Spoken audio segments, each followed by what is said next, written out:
I received a thick manila envelope from my lawyer's office one Tuesday afternoon. The return address showed Peterson and Associates, the firm that had handled my family's legal matters for years. Inside, among various official documents, was the deed to a cabin in British Columbia, apparently bequeathed to me by my great-uncle Spencer Burgess. I hardly knew the man. Spencer had been something of a family ghost story, the eccentric relative who disappeared into the Canadian wilderness decades ago. He'd made rare appearances at family gatherings when I was very young, always standing apart from everyone else, watching with those intense blue eyes that seemed to look through you rather than at you. The deed came with tax records, property information, and a small map showing the cabin's location near a place called Blackwater Lake. According to the paperwork, Spencer had died 3 months ago. No cause of death was listed. I spread the papers across our dining room table as Claire walked in from her evening yoga class. Her hair was pulled back in a messy bun, cheeks still flushed from exertion. "What's all this?" she asked, setting her water bottle down. "Apparently, Great-Uncle Spencer left me his cabin in the middle of nowhere." Claire picked up the property photos, studying the rustic wooden structure surrounded by towering pines. "This is gorgeous, Aiden. When was the last time you saw him? Maybe 20 years ago? He wasn't exactly the family reunion type." She thumbed through more of the photos. "This looks amazing. You know what? We should go up there. Turn it into a vacation." I looked at her like she'd suggested we move to Mars. "Just drop everything and drive to Canada?" "Why not?" Claire's eyes lit up the way they always did when she got excited about something. "You've been talking about needing a break from work. I can take some time off. It would be an adventure." That was Claire, always ready to leap while I was still calculating the distance to the ground. But looking at the photos again, I had to admit the place had a certain appeal. Peaceful, remote, maybe exactly what we needed. 2 weeks later, I was white-knuckling the steering wheel of our rental car, navigating increasingly narrow dirt roads through dense forest. The GPS had given up 20 minutes ago, leaving us to follow the hand-drawn map from my lawyer's packet. Claire held it on her lap, squinting at the faded lines. "It should be just around this bend," she said, pointing ahead as the car bounced over a particularly nasty rut. I slowed down as we rounded the curve, and there it was. The cabin stood in a small clearing, looking surprisingly well-maintained for a property that had been owned by a recluse. 2 stories of weathered logs with a stone chimney rising from the center of a sloped roof. A covered porch wrapped around the front, complete with a pair of rocking chairs. "It's perfect," Claire whispered, already reaching for the door handle before I'd fully stopped the car. I pulled up beside the cabin and cut the engine. While Claire bounded up the porch steps to peek through the windows, I popped the trunk and began unloading our supplies. We'd packed enough food and essentials for a week, unsure what amenities we'd find this far from civilization. "The key worked," Claire called from the doorway. "You have to see this place, Aiden. It's like something from a magazine." I hauled our cooler and 2 duffel bags onto the porch, then followed her inside. The interior was surprisingly spacious. An open floor plan with a living area centered around a large stone fireplace, a kitchen with basic but functional appliances, and a dining space with a solid wood table. A staircase led to what I assumed was the bedroom upstairs. Claire was right. It was nicer than I'd expected. The furniture was simple but sturdy, everything clean and dust-free, almost as if someone had been maintaining the place, though according to the lawyer, Spencer had been living in a care facility for the last year of his life. I set our bags down and carried the cooler to the kitchen. That's when I noticed the folded piece of paper on the kitchen table. My name was written on the outside in shaky handwriting. "Claire, come look at this," I called, picking up the note. She appeared at my side as I unfolded the paper. The message inside was written in the same unsteady hand, the letters pressed deeply into the paper as if the writer had been bearing down hard with the pen. "Aiden, if you're reading this, then I'm gone and you've inherited my cabin." I wish I could say this was simply a gift, but I fear it may be more of a burden. There are things about this place I never understood despite my years of study. What I do know is that if you stay here, you must follow these rules without exception. 1. Between the hours of 10 p.m. and 3 a.m., you may hear sobbing from somewhere in the woods. Do not investigate it, no matter how real or desperate it sounds. 2. If anyone knocks on the door during those same hours, do not answer. Do not speak to them, regardless of what they say or how they identify themselves. 3. After midnight, a child may appear at one of the windows. Do not let them in under any circumstances. 4. If you hear whispers, ignore them completely. Do not respond, even to tell them to stop. Follow these rules, and you should be safe. I'm sorry I couldn't tell you more. Spencer. I read the note twice, a chill creeping up my spine despite the warm air in the cabin. Claire finished reading over my shoulder and let out a small laugh. Well, that's certainly weird. Your uncle had quite the imagination. Great uncle, I corrected automatically, still staring at the paper. The rules were oddly specific, not general warnings about bears or getting lost in the woods, but precise instructions about very particular phenomena. You don't actually believe any of this, do you? Claire asked, taking the note from my hands and reading it again. Of course not, I said, though something about the urgency in Spencer's handwriting made me uneasy. He was old and probably not entirely, sane, Claire offered, setting the note back on the table. From what little you've told me about him, he was a bit of a hermit, probably spent too much time alone out here and started imagining things. I nodded, but couldn't shake the feeling that there was something more to it. Spencer had been eccentric, yes, but he'd also been a professor of anthropology before retiring to the wilderness, not the type to invent ghost stories. Let's finish unpacking, I suggested, pushing the thoughts aside. I want to explore a bit before it gets dark. We spent the rest of the afternoon settling in and hiking some of the trails around the property. The forest was beautiful, massive pine trees stretching toward the sky, creating a canopy that filtered the sunlight into dappled patterns on the needle-covered ground. But as we walked, I noticed something odd. It's really quiet, I said, stopping to listen. No birds. Claire paused beside me. Now that you mention it, yeah, weird. In fact, the forest was unnaturally silent. No chirping insects, no rustling small animals, not even the sound of wind through the branches, despite the occasional breeze I could feel on my face, just our footsteps and breathing. Maybe they're all taking a nap, Claire suggested with a smile, but I could tell she noticed it too. The silence felt heavy, almost like pressure against my eardrums. We made our way back to the cabin as the sun began to set, casting long shadows through the trees. I built a fire in the fireplace while Claire prepared dinner in the kitchen. The simple domestic activities helped push away the unease I'd felt earlier. Over pasta and wine, we talked about plans for the week, more hiking, maybe finding the lake shown on the map, exploring the contents of the bookshelves that lined one wall of the living room. So, Claire said, refilling our wine glasses, should we follow Spencer's rules? As a game, I mean, to honor his memory. I looked over at the note, still sitting on the kitchen table where we'd left it. I guess we could. Not that we were planning to let strange children in through the windows anyway. Or investigate mysterious sobbing in the woods at night, Claire added with a dramatic wave of her hands. We laughed, but as darkness fell completely outside the windows, I found myself thinking about those rules again. The specificity bothered me. Why sobbing specifically? Not just strange noises. Why children at windows, not adults? After dinner, we washed the dishes together and prepared for bed.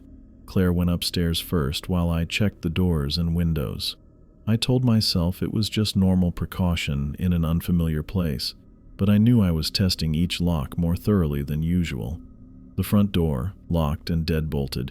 Back door off the kitchen, locked and braced with a chair just in case. Windows, all closed and latched.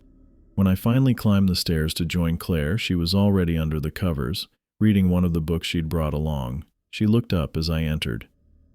"Everything secure, Captain?" she teased, noticing my slightly embarrassed expression. "Just being careful," I said, changing into pajamas. "We're pretty isolated out here." She set her book aside. "I know, I was just teasing. It's smart to check." I slipped into bed beside her, listening to the faint crackling of the dying fire downstairs and the occasional creak of the cabin settling. Normal sounds, safe sounds. "Good night," Claire murmured, kissing me before turning onto her side. "Good night," I replied, switching off the lamp. As I lay in the darkness, I couldn't help but glance at the window across from our bed. The curtains were open, showing nothing but the black void of night. I considered getting up to close them, but didn't want to seem paranoid. Instead, I closed my eyes and tried to sleep, telling myself that tomorrow, in daylight, Spencer's strange rules would seem nothing more than the odd ramblings of a lonely old man. But a part of me couldn't help wondering what might happen when the clock struck 10. I woke to sunlight streaming through the bedroom window. For a moment, I forgot where I was, the unfamiliar ceiling above me causing a brief moment of confusion before I remembered we were at Spencer's cabin. Claire slept peacefully beside me, her breathing soft and rhythmic. I turned my head toward the window, watching pine branches sway gently outside, their rustling the only sound that had disturbed our sleep. I stretched and sat up, surprised by how well I'd rested despite my concerns about Spencer's strange rules. The night had passed without incident.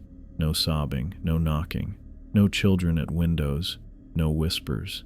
Just the wind in the trees and the occasional creak of the cabin settling.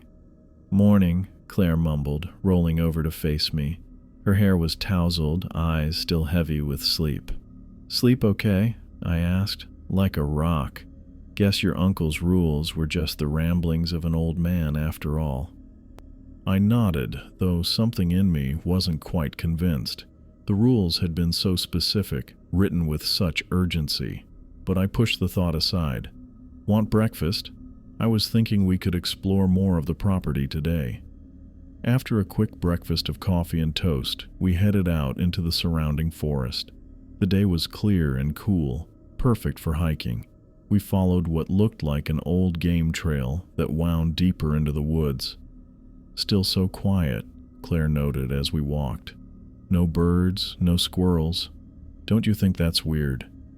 I did think it was weird. Forests should be alive with sound, chittering, rustling, calls echoing through the trees. But this one remained eerily silent except for the wind.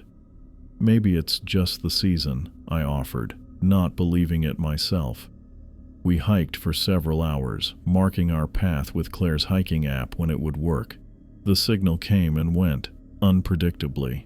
We discovered a small stream about a mile from the cabin and followed it for a while, hoping it might lead to Blackwater Lake, but turned back when the terrain became too difficult. By late afternoon, we had circled back toward the cabin. The sun was already beginning to dip below the tree line, casting long shadows across the clearing. "Should we grill those steaks tonight?" Claire asked as we approached the porch. I nodded, but my mind was elsewhere. As daylight waned, I felt a creeping unease settling over me. Spencer's rules kept repeating in my head, particularly the first two about sobbing and knocking between 10 and 3.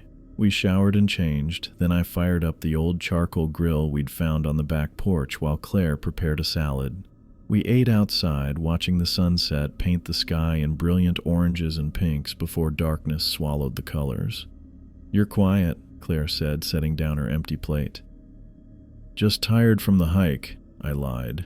In truth, I was watching the time on my watch, counting down the minutes until 10 o'clock. We moved inside as night fully descended.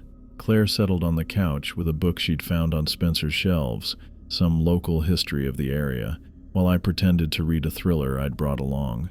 Every few minutes, I checked my watch. 9:30, 9:45, 10 o'clock, 10:10. At exactly 10:15, I heard it. A sound so distinct it made the hair on my arm stand up. sobbing, coming from somewhere beyond the front porch. A woman's cry, filled with such raw anguish, it physically hurt to listen to. I set my book down and sat up straight, straining to hear better. "David!" Claire looked up from her reading.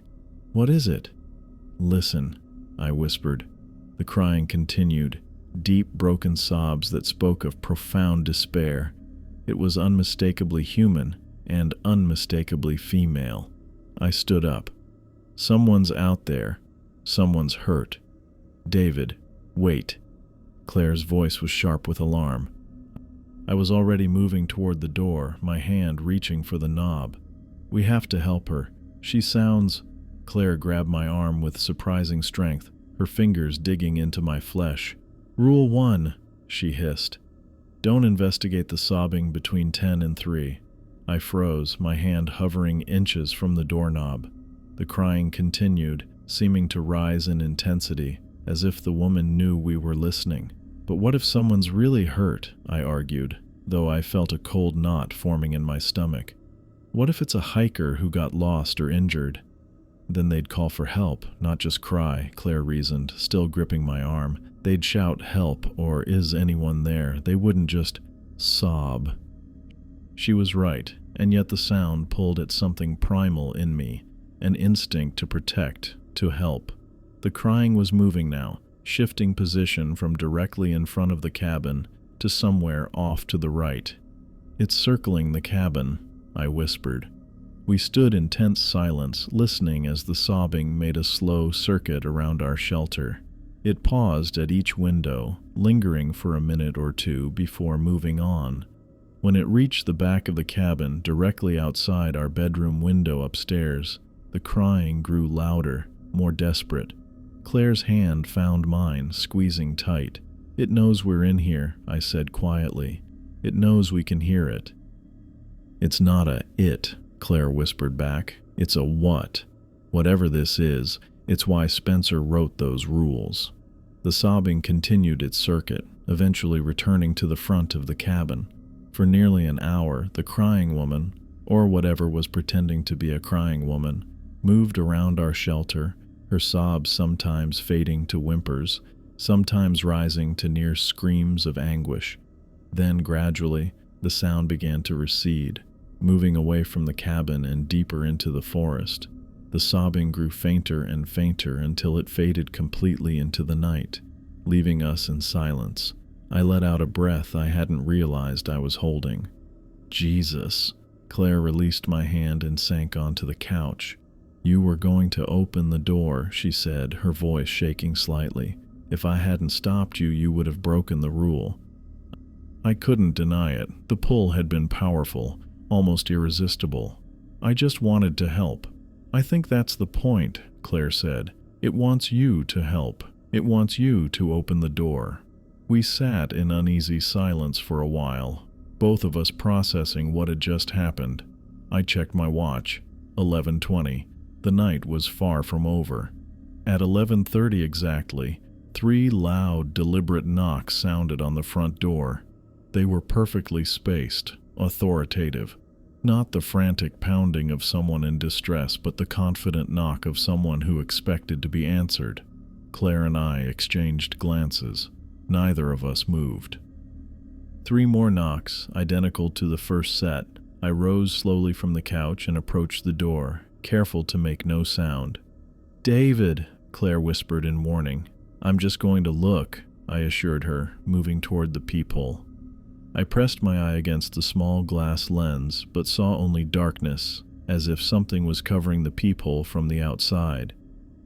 "Hello?" A man's voice called from the other side of the door. "Is anyone home? My car broke down about a mile back on the road. I just need to use your phone to call for help." The voice sounded normal, reasonable, just a guy in a tough spot who needed assistance. I opened my mouth to respond, but Claire was suddenly beside me, her hand clamping over my lips.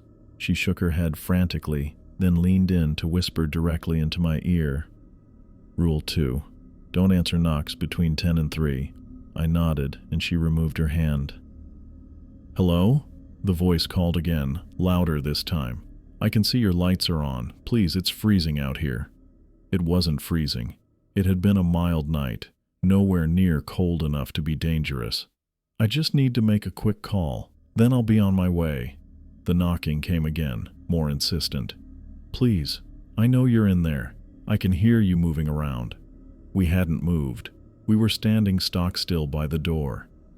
Claire tugged at my arm, pulling me away from the door and back toward the center of the room. We retreated to the couch, where we sat rigidly, listening as the knocking continued. "This isn't funny," the voice shouted, anger replacing the earlier politeness. "Open the goddamn door. I know you can hear me." The pounding grew more violent, the door shaking in its frame. It sounded like whoever, whatever, was outside was using both fists now, hammering against the wood with unnatural strength.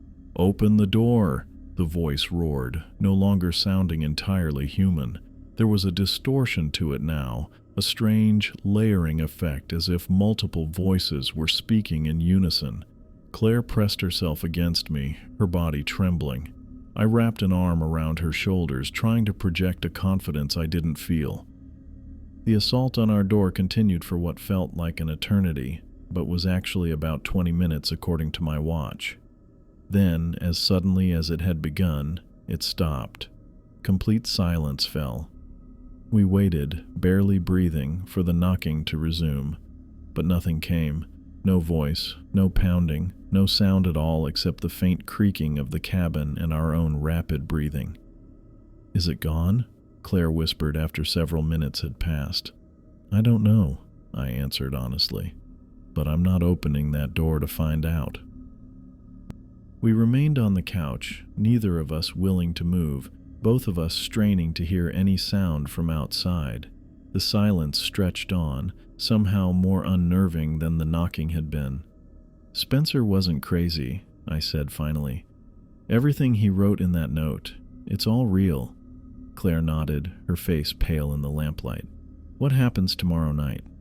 I thought about the third rule, don't let children in windows after midnight, and felt a fresh wave of dread wash over me.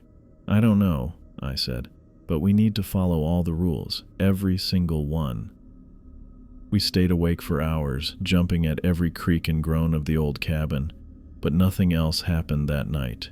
No more sobbing, no more knocking, no children at the windows, no whispers. But we both knew this was just the beginning.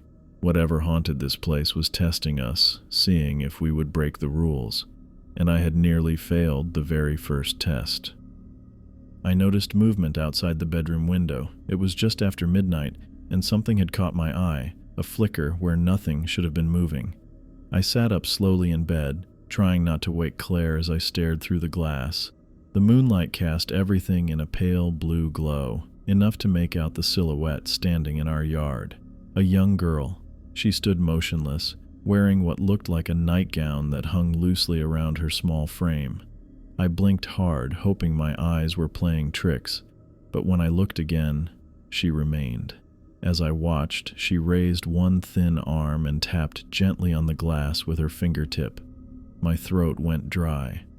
The sound was so light I barely heard it, but it sent ice through my veins.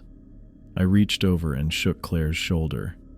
"Claire," I whispered, my voice cracking, "wake up."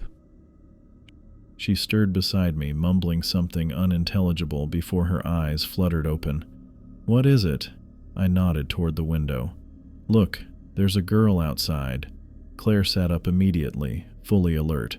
Her eyes widened as she spotted the figure. "Rule 3, she said, her voice barely audible. "Don't let children in windows after midnight." I know. I couldn't look away from the girl. She stood so still she might have been a statue, except for the occasional slight movement of her nightgown in the breeze. "How did a child get all the way out here?" Claire asked, pulling the blanket up to her chest. I shook my head. "That's not a real child." The girl tapped again. 3 gentle knocks in sequence. Her face remained in shadow, but I could feel her watching us through the glass. "Should we call someone?" Claire asked, though her tone made it clear she already knew the answer. "There's no one to call. We just need to follow the rules." We sat in silence, watching the girl at the window. She pressed her face against the glass, but the angle of moonlight kept her features obscured, just a dark oval where her face should be. Her small hands splayed against the window, fingers spread wide. Minutes stretched into what felt like hours. Neither of us moved from the bed or took our eyes off the window. The girl would occasionally step back, disappear into the shadows for a few moments, then return to tap or press against the glass again. "How long has it been?" Claire whispered after what seemed an eternity. I checked my phone. "Almost an hour." The girl remained at our window for over an hour, her behavior growing more insistent. She tapped patterns on the glass, sometimes rhythmic, sometimes random. Twice she pressed her entire body against the window, the fabric of her nightgown flattening against the glass. Then, as suddenly as she had appeared, she backed away. She stood at the edge of the tree line, a small, pale figure in the darkness, before turning and vanishing into the forest. "Is she gone?" Claire asked, her hand gripping mine tightly. "I think so." But the relief I expected didn't come. That's when I heard them, faint whispers that seemed to emanate from the walls themselves.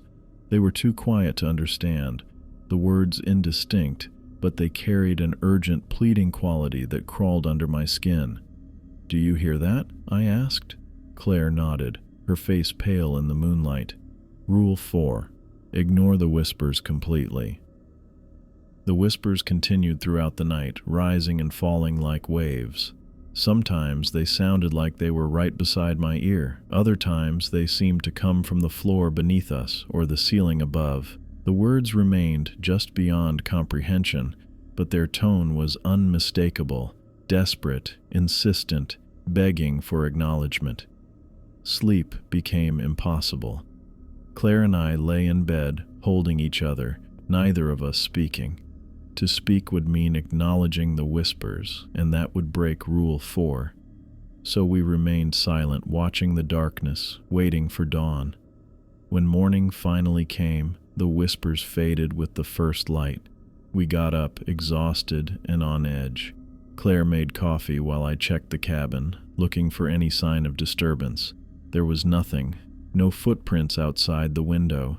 No marks on the glass where the girl had pressed her hands and face. "What do we do now?"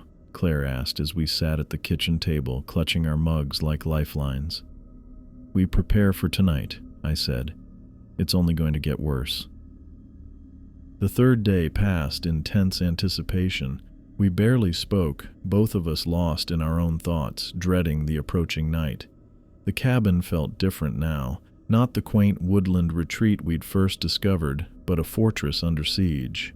Every creak of the floorboards, every rustle of wind through the trees outside made us jump. By mid-afternoon, we'd formulated a plan. We moved the mattress from the bedroom down to the living room, positioning it in the center of the floor, away from all windows. We gathered flashlights, making sure the batteries were fresh, and kept our cell phones close, though we both knew they were useless out here with no signal. "Do you think we should leave?" Claire asked as she arranged pillows on our makeshift bed. I considered it. "I don't know if that's safer. What if these things follow us? At least here we have the rules." She nodded, though I could see the fear in her eyes. As the sun began to set, I made a final check of the cabin's security. I tested every lock, making sure doors were secure and windows latched. That's when I noticed something that sent a chill down my spine. Strange scratches around several window frames, marks I hadn't seen before. They looked like claw marks, shallow grooves in the wood that ran in parallel lines.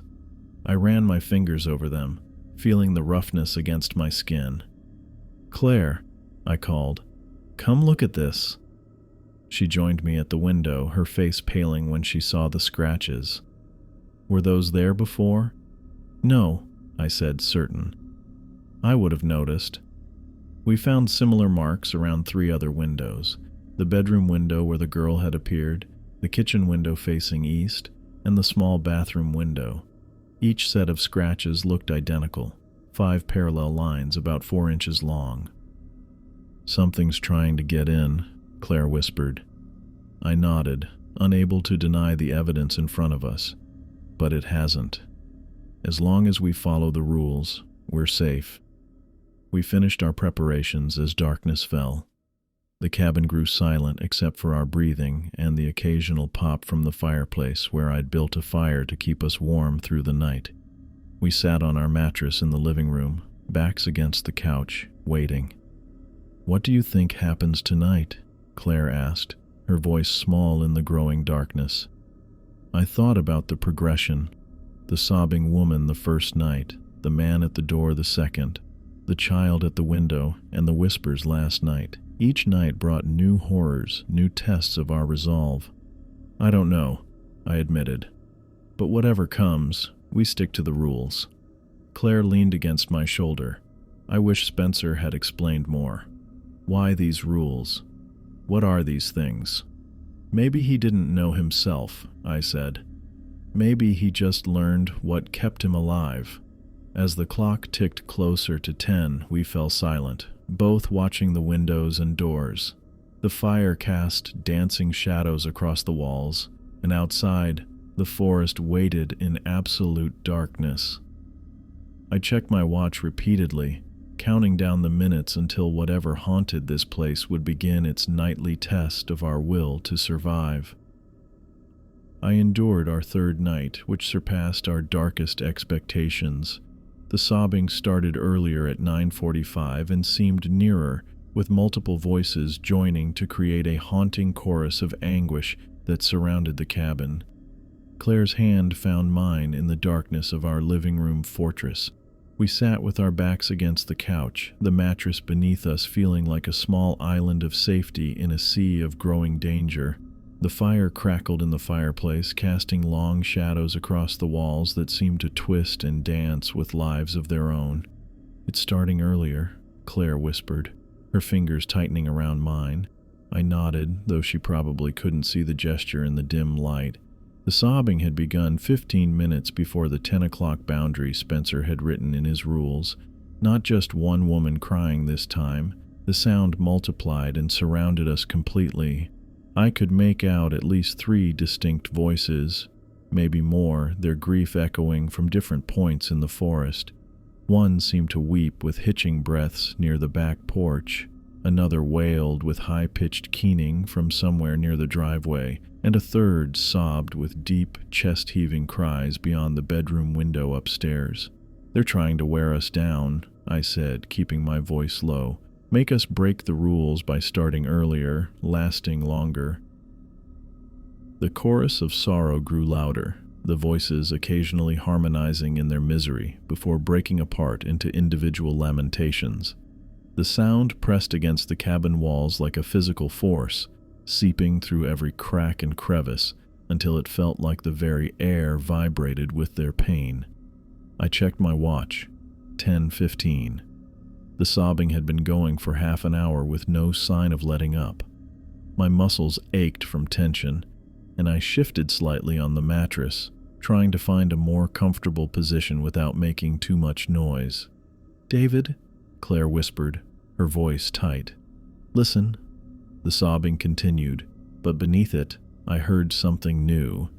Footsteps crunching through the underbrush, moving quickly toward the cabin. Heavy, purposeful steps that snapped twigs and rustled leaves. At 10:20, violent pounding rattled the front door.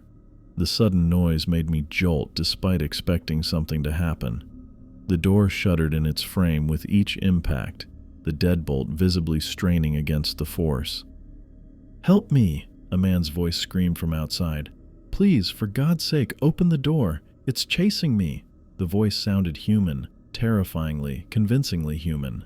Not the distorted, multi-layered roar from our second night, but a man genuinely afraid for his life. "I saw your lights," he cried between pounds that made the door shake. "Please, I was camping by the lake. Something's after me. I can hear it coming." I found myself on my feet without consciously deciding to stand. The man's terror felt real, his panic infectious. What if this wasn't part of the pattern? What if someone actually needed help? "David, no!" Claire grabbed my wrist, her eyes wide in the firelight. "It's not real. Remember the rules." But what if it's the same as before, she insisted. Different approach, same test. The rules have kept us safe. The man outside let out a sound halfway between a sob and a scream. I can see it coming through the trees. Please, I have kids. They need me to come home. My chest tightened. The desperate plea clawed at something primal inside me, the basic human instinct to help someone in danger. I took another step toward the door. Claire moved in front of me, placing both hands on my chest. Look at me, she demanded. This is what it wants, to make you break the rules. Outside, the man's voice became more frantic. It's almost here. I can see its eyes. Please, I don't want to die out here. The pounding intensified, the door buckling slightly with each impact. How could anything human hit that hard? 30 seconds, Claire whispered. Give it 30 seconds. If it's real, we'll still hear him. I nodded stiffly, forcing myself to breathe. We counted silently, the seconds stretching impossibly as the man's pleas grew more desperate, then suddenly shifted into gurgling, choking sounds as if something had caught him. Then silence. Complete, absolute silence. The sobbing women had stopped too. We waited 5 minutes more, listening intently, but heard nothing.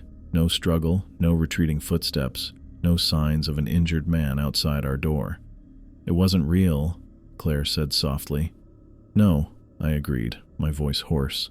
But they're getting better at this. We returned to our position on the mattress, backs against the couch, watching the windows and door.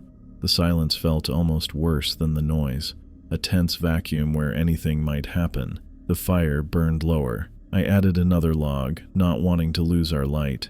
Claire pulled the blanket tighter around her shoulders. What time is it? She asked. I checked my watch. 11:45. Rule 3 coming up, she murmured. Don't let children in windows after midnight. I nodded, remembering the girl from last night tapping on our bedroom window. We'd moved the mattress to the living room specifically to avoid the windows upstairs, but now I wondered if that would make any difference. The minutes ticked by with excruciating slowness. Midnight came and went with no sign of the girl. I began to hope, foolishly, that perhaps we'd get a reprieve from at least one of the rules tonight. At 12:30, Claire gasped and pointed to the living room window. The girl stood outside, her small form illuminated by moonlight that hadn't been there moments before. Clouds had covered the moon all evening, but now a perfect silver beam fell across her face. I felt my blood turn to ice. The girl outside the window was Claire, a young Claire, perhaps 8 or 9 years old, with the same heart-shaped face and dark wavy hair I'd seen in childhood photos at her parents' house. The resemblance wasn't approximate or suggested, it was exact, down to the small birthmark near her right collarbone visible above the neckline of her white nightgown. That's me, Claire whispered beside me, her voice barely audible. How is that possible? The child Claire outside pressed her hands against the glass, her eyes, Claire's eyes, fixed directly on mine. Her mouth moved, forming words I couldn't hear through the window. She looked desperate, frightened, her small face contorted with urgency as she gestured repeatedly for us to open the window. Don't look at her, I said, but couldn't follow my own advice. The sight was too uncanny, too impossible to ignore. The girl, the thing wearing Claire's childhood face, became more frantic, her silent pleas growing more insistent as she pointed behind her toward the dark forest, then back at the window latch. Her eyes filled with tears that spilled down her cheeks. She wants us to let her in, Claire whispered. She looks so scared. It's not a she, I reminded her, though the words felt hollow as I stared at the perfect replica of my wife's childhood self. It's not human. The child continued her silent begging, occasionally glancing fearfully over her shoulder as if something in the darkness might catch her at any moment. The performance was flawless, a terrified child seeking sanctuary from something worse than herself. I checked my watch, 1:10. We'd been watching this grotesque mimicry for 40 minutes, and my resolve was wearing thin. The child's eyes, Claire's eyes, held such convincing fear that every protective instinct in my body screamed to help her. "How does it know what I looked like?" Claire asked, her voice trembling. "Those photos are at my parents' house in Seattle. There's nothing here that shows me as a child." I shook my head, having no answer that made sense. Whatever these entities were, they had access to information they shouldn't possess. At 1:15, a new sound broke the silence, the distinct creak of the front door opening. My head snapped toward the sound. The door remained visibly closed and locked from our vantage point, but I heard it as clearly as if I were standing beside it. The turn of a handle, the groan of hinges, the soft thud as it connected with the interior wall. Claire's fingernails dug into my arm. "David," she breathed, her voice barely audible. Footsteps crossed the wooden floor, light, small footsteps that couldn't belong to an adult. They moved with purpose from the entryway toward the living room where we sat frozen on our mattress island. The fire in the grate suddenly dimmed, though no draft disturbed the flames. The temperature in the room dropped several degrees in seconds, my breath fogging in front of my face. Claire gripped my arm so tightly I would later find bruises as the girl from the window walked into view. She stood at the edge of the living room, still wearing the same white nightgown, her small bare feet pale against the dark wooden floor. The moonlight seemed to follow her inside, casting her in an unnatural glow while leaving the rest of the room in shadow. Up close, the resemblance to Claire's childhood photos was even more perfect and more wrong. Her eyes held an awareness that no child should possess, ancient and calculating beneath the mask of innocence. She took a step toward us, and though her feet touched the floor, she made no sound. I watched in horror as the girl thing looked directly at me with Claire's childhood eyes. My entire body went cold, like I'd been dunked in ice water. "Why won't you help me?" she asked in Claire's voice, the exact same voice I heard every day, but higher, younger. The sound came from the thing's mouth, but felt wrong, like someone playing back a recording. The creature stood at the edge of our makeshift bed, moonlight still following her as if attached by invisible threads. Her small body cast a shadow that stretched unnaturally long across our living room floor. "Claire," I whispered, squeezing my wife's hand. She sat frozen beside me, eyes wide and fixed on her childhood doppelganger. The thing took another step toward us. I noticed how its feet didn't quite touch the floorboards, hovering just a fraction of an inch above the wood. The white nightgown hung perfectly still around its legs despite its movement, defying physics.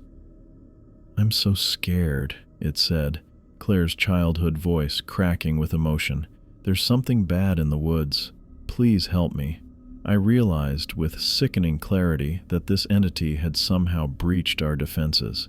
We'd followed every rule. We hadn't investigated the sobbing, hadn't answered the knocking, hadn't let the child in through the windows, and yet here it stood inside our cabin anyway.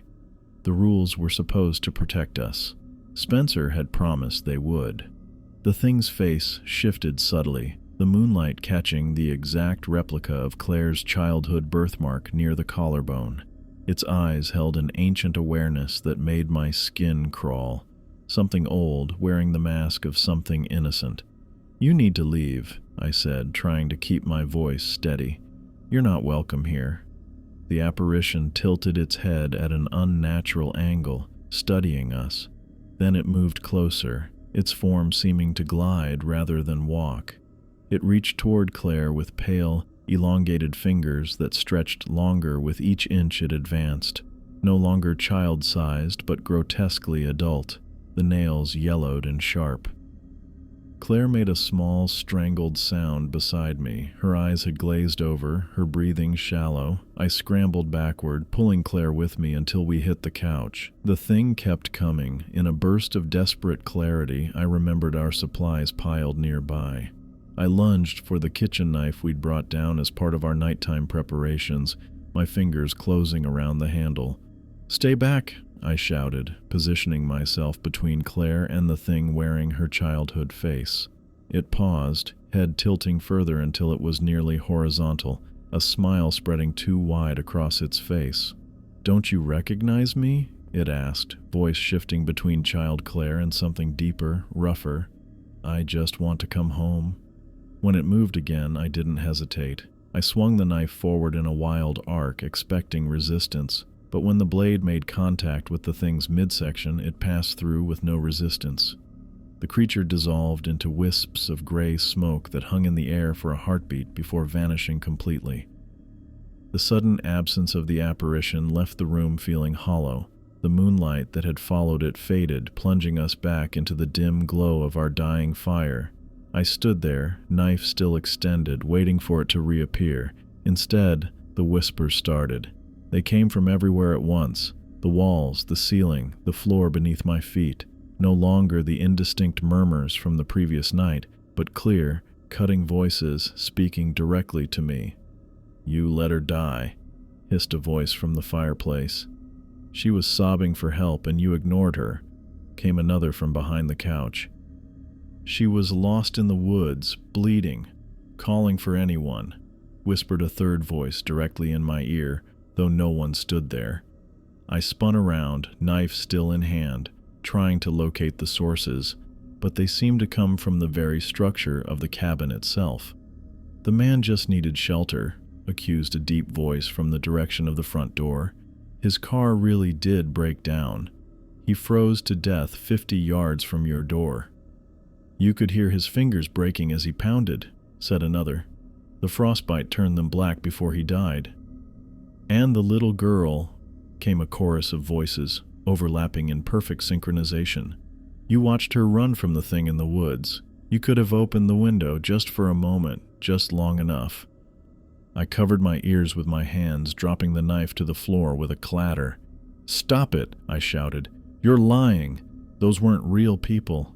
But the voices seemed to originate from inside my own head now, bypassing my covered ears entirely.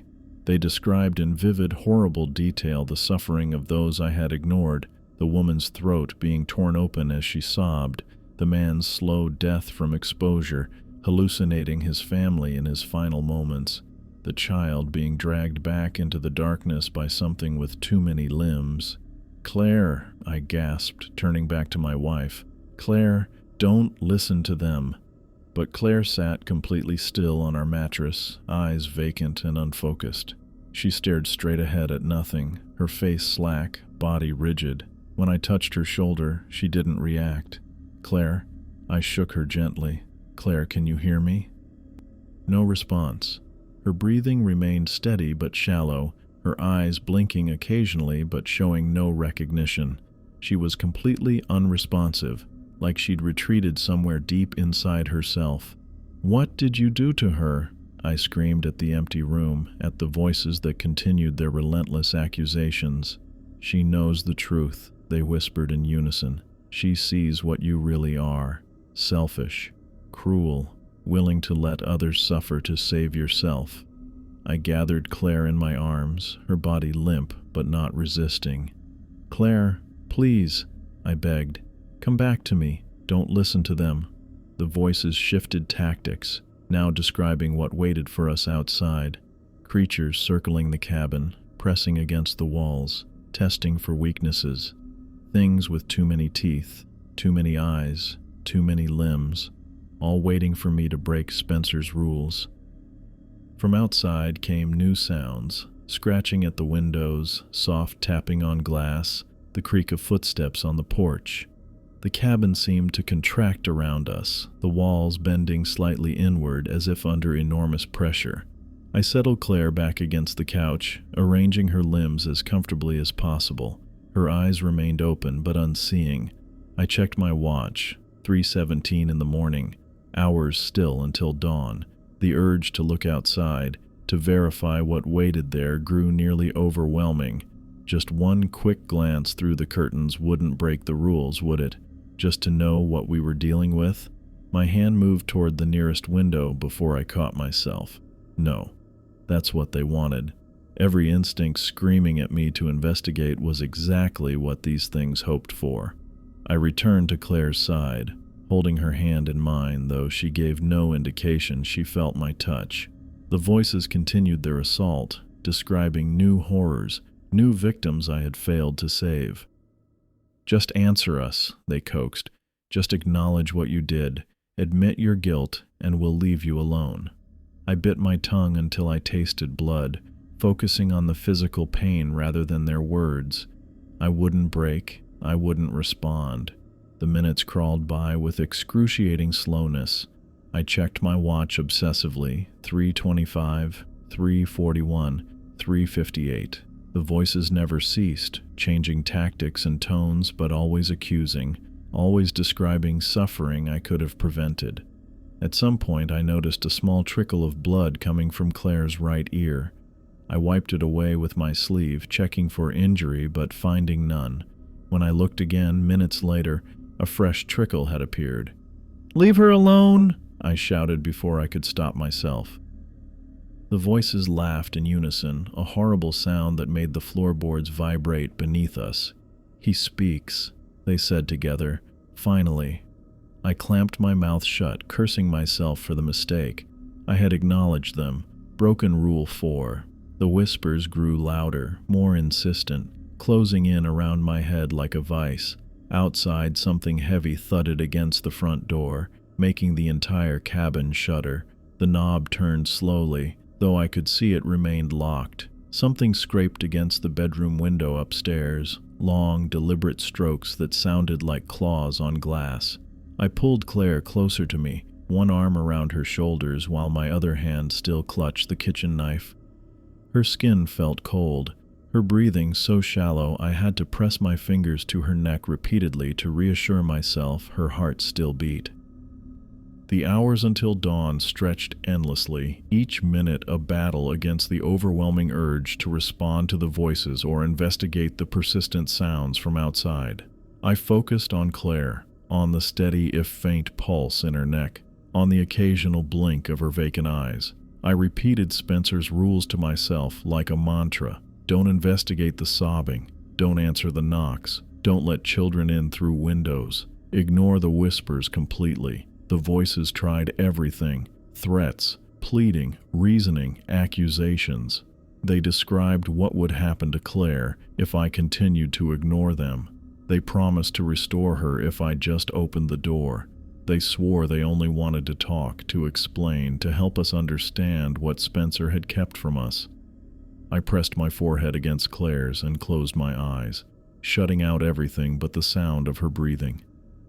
My resolve wavered with each passing minute, tested beyond anything I thought possible. But I didn't break again. I didn't speak to the voices. I didn't look outside. I held on to Claire and waited for the dawn. I squinted as sunlight finally broke through the cabin windows, casting long, bright rectangles across the wooden floor. The whispers stopped mid-sentence, like someone had flipped a switch. The scratching, the knocking, the feeling of being watched. All of it vanished in that first beam of morning light. Claire stirred in my arms. Her eyelids fluttered open, and she looked around the room with confusion clouding her face. "David?" she mumbled, her voice hoarse. "What happened? Why are we on the floor?" I helped her sit up, keeping my arm around her shoulders for support. The blood that had trickled from her ear during the night had dried in a thin, dark line down her neck. "You don't remember?" I asked, studying her face. "The girl who looked like you as a child? She got inside somehow." Claire shook her head slowly, wincing as if the movement hurt. "The last thing I remember is seeing her at the window. Then, nothing." She touched her ear, felt the dried blood, and looked at her fingertips with alarm. "Was I bleeding?" "From your ear. You went completely blank, like you weren't there anymore." I helped her to her feet, steadying her when she swayed slightly. "We need to get out of here, right now." Claire nodded, no argument in her eyes. "Let's pack." We moved with the frantic efficiency of people escaping a disaster. I stuffed clothes into duffel bags without folding them, while Claire gathered our toiletries from the bathroom. Neither of us spoke about what had happened, focusing only on the task of leaving as quickly as possible. I kept glancing at the windows, half expecting to see faces pressed against the glass even in daylight. The cabin that had seemed charming just days ago now felt like a trap, with every creaking floorboard making me flinch. "Do you think they'll come back?" Claire asked as she zipped up her bag. "I don't know," I admitted, "but I'm not staying to find out." We did a final sweep of the cabin, making sure we hadn't left anything important behind. The note from Spencer still lay on the kitchen table. I folded it carefully and tucked it into my pocket, evidence of what we'd experienced, though I wasn't sure who would believe us. I carried our bags to the car while Claire did one last check inside. The forest around us seemed ordinary in the morning light. Birds chirped, branches swayed in the breeze. It was hard to believe that just hours ago, this place had been a nightmare. As I loaded the last bag into the trunk, I heard the sound of engines in the distance. I froze, listening as the noise grew louder, multiple vehicles approaching on the dirt road. "Claire," I called toward the cabin. "Someone's coming." She hurried out, pulling the cabin door shut behind her without bothering to lock it. We stood together by our car as a green truck with official markings emerged from the tree line, followed by 2 more vehicles. The lead truck pulled up beside us and parked. A man in a park ranger uniform stepped out, tall with a sturdy build, short black hair, and alert dark eyes that took in everything at once. His name tag read Mills. "Mr. and Mrs. Burgess?" he asked, approaching us with a professional stride. "Yes," I answered, stepping forward. "I'm David. This is Claire." 2 more rangers exited their vehicles, along with 4 people wearing search and rescue jackets. "I'm Ranger Mills," he said, extending his hand. "We've been looking for you for 3 days now. The rental car company reported you overdue when you didn't return the vehicle as scheduled." I shook his hand automatically, but his words didn't make sense. 3 days? That's not possible. We just spent our 3rd night here. Mills looked at me with concern. "Sir, you were supposed to return your rental car 3 days ago. Today is Sunday." "Sunday?" Claire repeated, her voice rising. "We arrived on Tuesday. That's only 5 days total." 6, actually, Mills corrected gently. He unclipped a radio from his belt and showed us the small digital display that showed both time and date. "It's Sunday, October 15th. I stared at the date, trying to make sense of it. We'd lost time somehow, a whole day that neither of us could account for. "That can't be right," I said, pulling out my phone to check, but it had died days ago. Mills watched us carefully, his expression shifting from concern to something more guarded. "Did you experience any unusual events while staying here?"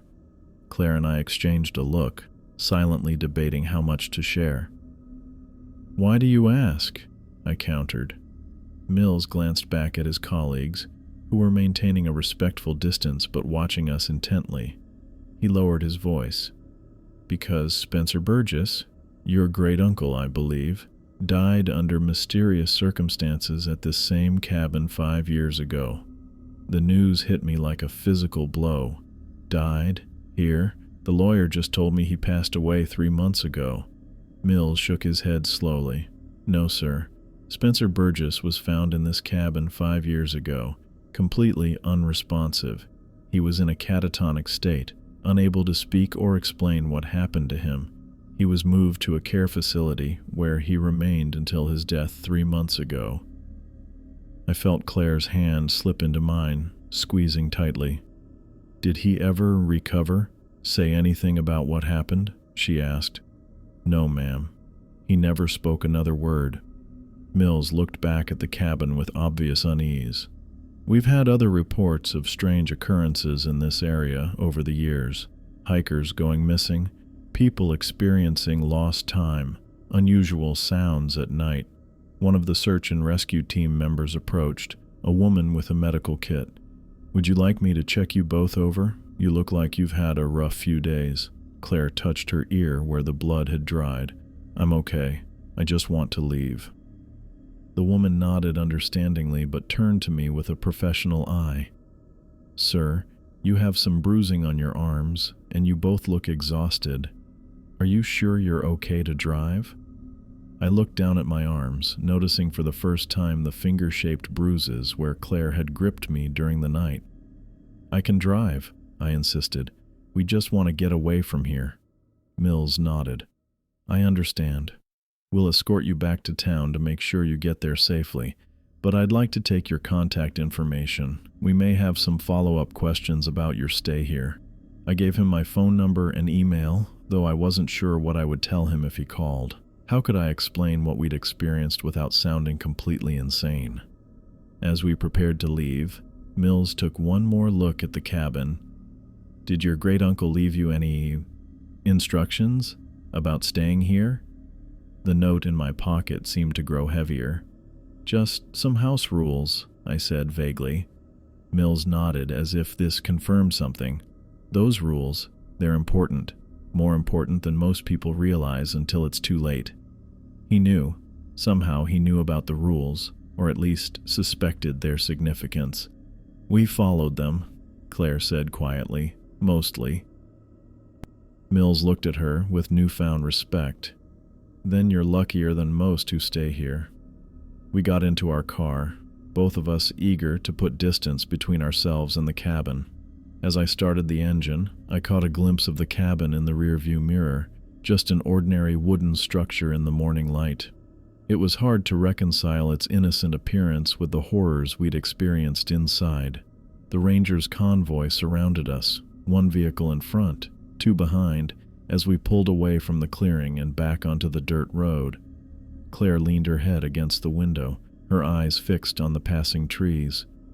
"David," she whispered, "what do you think happened to us? The missing day?" I gripped the steering wheel tighter, following the green truck ahead of us as it navigated the winding forest road. "I don't know," I admitted. But Spencer knew. He knew exactly what this place was. That's why he left the rules. "And now we know too," Claire said softly. The trees began to thin as we drove, allowing more sunlight to filter through. With each mile, the weight on my chest seemed to lighten slightly, though I knew the memories of what we'd experienced would never fully fade. Claire reached over and took my hand, her fingers warm and real against mine. We didn't need to speak. We both understood what we'd survived together and how close we'd come to a fate like Spencer's. As we emerged from the densest part of the forest, I glanced one last time in the rearview mirror. The road behind us curved away into shadow, leading back to a place where ancient rules were the only protection against things that should not exist. I drove away from the cabin with Claire without a backward glance, abandoning Spencer's inheritance permanently. The rules stayed etched in my mind, a persistent reminder of the supernatural forces that had almost claimed us both. I kept Spencer's handwritten note as tangible evidence that some warnings deserve absolute respect. The ranger convoy escorted us out of the forest, one vehicle ahead, two behind, a protective formation that made me feel safer than I had in days. I checked the rearview mirror every few minutes, watching the distance grow between us and that place. Claire sat quietly beside me, her face turned toward the window, lost in thought. "You okay?" I asked, my voice sounding strange in the silence of the car. She nodded without looking at me. "Just tired, really tired." The dried blood on her neck had been mostly wiped away, but I could still see traces of it near her hairline. Her eyes carried a vacant quality that worried me. Whatever had happened to her during that lost day, the day neither of us could remember, had left its mark. As we traveled through the forest, I observed the trees gradually thinning, allowing sunlight to filter through the branches. The light dappled the road ahead, creating shifting patterns that seemed almost welcoming after the oppressive darkness of the cabin at night. The forest felt different here, normal, with birdsong and the occasional squirrel darting across the road. Nothing like the unnatural silence that had surrounded Spencer's property. I felt the burden of our ordeal lifting slightly with each mile gained between us and that place. My shoulders loosened, my grip on the steering wheel relaxed. The constant vigilance that had kept me alert for days began to ease, though I knew it would be a long time before I slept soundly again. Claire squeezed my hand, silently acknowledging our shared trauma and survival. Her fingers were warm against mine, a simple human connection that grounded me in reality. We didn't need words to understand what we'd been through together. "I called the hotel," she said after a while. "They had a cancellation. We can stay there tonight before heading home tomorrow." "Good," I replied. "That's good." We fell back into silence. What could we possibly say about what we'd experienced? How could we process the impossible things we'd seen and heard? The sobbing women in the forest, the desperate pounding on the door, the child with Claire's face who had somehow entered our locked cabin. The convoy led us to the main highway, where Ranger Mills pulled over and approached our car. I rolled down my window. "You'll be all right from here," he said, his expression unreadable. "Just stay on this road until you reach town. It's about 30 miles. "Thank you," I said, "for finding us." He nodded. "Not everyone makes it out of those woods, Mr. Burgess. Consider yourselves fortunate." "The cabin," I started, not sure what I wanted to ask. "Has anyone else?" "We don't get many reports," he said carefully. "Most people who stay there don't come back to file them." The implication hung in the air between us. I thought of Spencer, found catatonic and unable to speak. Had he broken one of his own rules? Or had he simply stayed too long, allowing whatever lived in those woods to wear him down? "Take care of yourselves," Mills said, stepping back from the car. "And Mr. Burgess? I wouldn't go back there, not for anything." "Never," I promised. The convoy dispersed, and we continued alone toward town. The forest eventually gave way to open fields, then scattered houses, and finally the small mountain community where we'd first stopped for supplies days ago. It felt like returning to civilization after being lost for years instead of less than a week.